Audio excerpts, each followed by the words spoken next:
स्वागत है आपका हमारे चैनल पर, जहां आपको मिलता है एनिमे की दुनिया का सबसे बड़ा इंटरटेनिंग, फ्रेश और इंफॉर्मेटिव कंटेंट। 2025 अभी तक के एनिमे लवर्स के लिए एक बढ़िया साल रहा है। इस साल हमें मिले नए सीक्वल्स, कुछ धमाकेदार ओरिजिनल्स और कुछ ऐसे टाइटल्स जो फैन और क्रिटिक्स दोनों के दिल जीत गए। और आज की इस वीडियो में हम बात करने वाले हैं 6 सबसे हाई रेटेड एनिमे ऑफ 2025 की, जो IMDb माई एनिमे लिस्ट और क्रंचीरोल अवार्ड सब जगह ट्रेंड कर रहे हैं। तो पॉपकॉर्न ले आइए, हेडफोन लगाइए और चलिए शुरू करते हैं हमारी लिस्ट नंबर 6 से। लिस्ट की शुरुआत करते हैं एक ऐसे एनिमे से जो बिल्कुल अलग है, एपोकैलिप्स होटल। ये एक ओरिजिनल एनिमे है, मतलब किसी मांगा या लाइट नोवेल पर बेस्ड नहीं। स्टूडियो काई गेम पिक्चर्स ने इस प्रोजेक्ट को बनाया और ये अप्रैल से जून 2025 तक चला। स्टोरी एक पोस्ट एपोकैलिप्टिक दुनिया पर सेट है, जहां कुछ सर्वाइवल्स एक अजीब और थोड़ा सरियल होटल में इकट्ठा होते हैं। हर गेस्ट की अपनी बैक स्टोरी है, अपनी ट्रेजेडी है और होटल खुद एक मिस्टीरियस कैरेक्टर जैसा फील होता है। क्रिटिक्स ने इसे स्प्रिंग 2025 का बेस्ट एनिमे में गिनाया है, क्योंकि इसमें एक अलग ही टोन है, साईफाई के साथ अपसेट कॉमेडी और सटायर का तड़का। एक एपिसोड में एक पूरा सीक्वेंस है जो पेंटिंग स्टाइल विजुअल में एनिमेट हुआ है। ये एक्सपेरिमेंट इतना पसंद आया है कि एनिमे ने बेस्ट विजुअल इनोवेशन का अवार्ड जीत लिया। आपको क्या लगता है, अगर एपोकैलिप्स हो जाए तो आप एक मिस्टीरियस होटल में सर्वाइव करना पसंद करोगे या जंगल में? कमेंट करके जरूर बताना। नंबर 5 पर है गच याकुता, एक डार्क फैंटेसी एनिमे जो स्टूडियो बोन्स ने जुलाई 2025 में लॉन्च किया। इसकी स्टोरी रिवॉल्व करती है रूडो नाम के एक लड़के के आसपास, जिसे गलत एक्यूजेशन की वजह से एक डेंजरस अंडरवर्ल्ड में भेज दिया जाता है। ये जगह क्रिमिनल्स और आउटकास्ट से भरी है और सरवाइव करना सिर्फ स्ट्रेंथ पर डिपेंड करता है। एनिमे का टोन ग्रिटी और रॉ है, जिसमें रिवेंज, जस्टिस और सर्वाइव थीम एक्सप्लोर किए गए हैं। फैंस कहते हैं कि ये एनिमे एक मिक्स फील देता है फायर फोर्स अकामे गा किल का, लेकिन अपना एक यूनिक फ्लेवर लेकर आता है। रेटिंग वाइज गच याकुता ने माई एनिमे लिस्ट पर 8.6 प्लस मेंटेन किया है और कई क्रिटिक्स ने इसे 2025 का बेस्ट न्यू डार्क शोनन कहा। इस एनिमे के कैरेक्टर डिजाइन्स बनाए हैं आत्सुशी ओकुबो ने, जो फायर फोर्स और सोल ईटर्स के क्रिएटर हैं। अगर आपको एक डार्क और रिवेंज ड्राइवन एनिमे पसंद है तो क्या आप गच याकुता को अपनी वॉचिंग लिस्ट पर ऐड करोगे? मुझे कमेंट में जरूर बताना।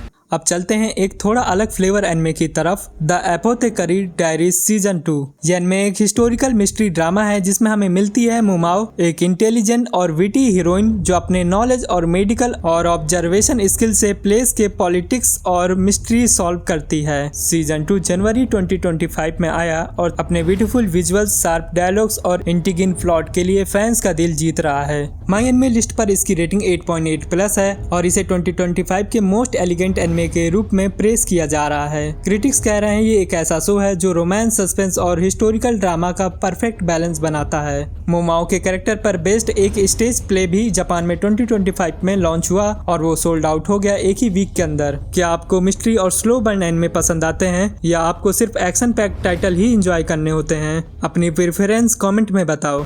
नंबर 3 पर है वो एनिमे जिसका हर एपिसोड इंटरनेट तोड़ देता है, डैंडाडैन सीजन 2। डैंडाडैन एक ऐसा शो है जो साई-फाई, सुपरनैचुरल, रोमांस और कॉमेडी सबको एक साथ ब्लेंड करता है। सीजन 2 जुलाई 2025 में आया और तुरंत ही फैन का फेवरेट बन गया। रोटेन टोमेटोज पर इसने 100% अप्रूवल रेटिंग लिया और क्रंचीरोल अवार्ड 2025 में सबसे ज्यादा 22 नॉमिनेशन मिले। ये खुद ही एक रिकॉर्ड है। ये एनिमे की खासियत है कि एक एपिसोड आपको हंसी से लोटपोट कर देगा और अगला एपिसोड आपको गूस बम देगा। एक्शन सीक्वेंस इतने फ्लूइड और स्टाइलिश हैं कि सोशल मीडिया पर हर वीक ट्रेंडिंग रहता है। एनिमे के कैरेक्टर डिजाइन और कलर प्लेटेड के लिए स्टूडियो को बेस्ट कैरेक्टर डिजाइन और बेस्ट एनिमे सॉन्ग का अवार्ड मिला। क्या आपने नोटिस किया कि डैंडाडैन के एलियन और स्पिरिट एकदम यूनिक तरीके से डिजाइन किए गए हैं? आपका फेवरेट क्रिएचर कौन सा है, एलियन या घोस्ट? कमेंट में बताओ।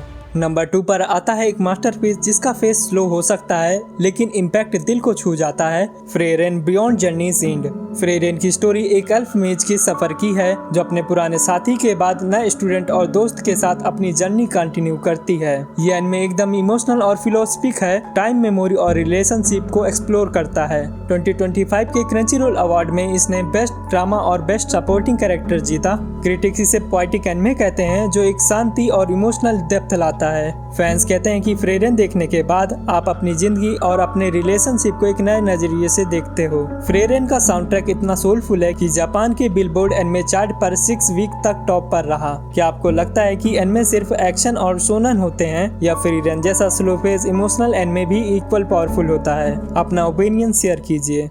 लिस्ट के नंबर 1 पर जो एनिमे आता है शायद आपने ऑलरेडी गेस कर लिया होगा, सोलो लेवलिंग सीजन 2। ये एनिमे 2025 का सबसे बड़ा विनर रहा। क्रंचीरोल एनिमे अवार्ड्स में इसने टोटल 9 अवार्ड्स जीते, including anime of the year, best action, best main character और बेस्ट एनिमेशन। इस सीजन में जिन्वू का शैडो मोनार्च बनने का सफर और भी इंटेंस हो जाता है। एक्शन सीक्वेंस एकदम सिनेमैटिक फील देते हैं और एवन पिक्चर ने अपने विजुअल के थ्रू फैन को लिटरली शॉक कर दिया। सोलो लेवलिंग सिर्फ एक एनिमे नहीं बल्कि एक पूरा एक्सपीरियंस है जो मनहवा रीडर्स और एनिमे ओनली फैंस दोनों को सेटिस्फाई करता है। जिन्वू का एपिसोड 10 का ट्रांसफॉर्मेशन सीन यूट्यूब पर एनिमे क्लिप में 10 मिलियन प्लस व्यूज क्रॉस कर गया विद इन 2 वीक्स। अब सवाल आपके लिए, क्या आपके हिसाब से सोलो लेवलिंग अब तक का सबसे बेस्ट एक्शन एनिमे बन चुका है या कोई और टाइटल है जो इसे बीट कर सकता है? ये थे 6 हाई रेटेड एनिमे जो 2025 में सबसे ज्यादा साइन कर रहे हैं, चाहे वो सोलो लेवलिंग का एक्शन हो, फ्रीरेन की इमोशनल कहानी या डैन द डैन की क्रेजी मस्ती।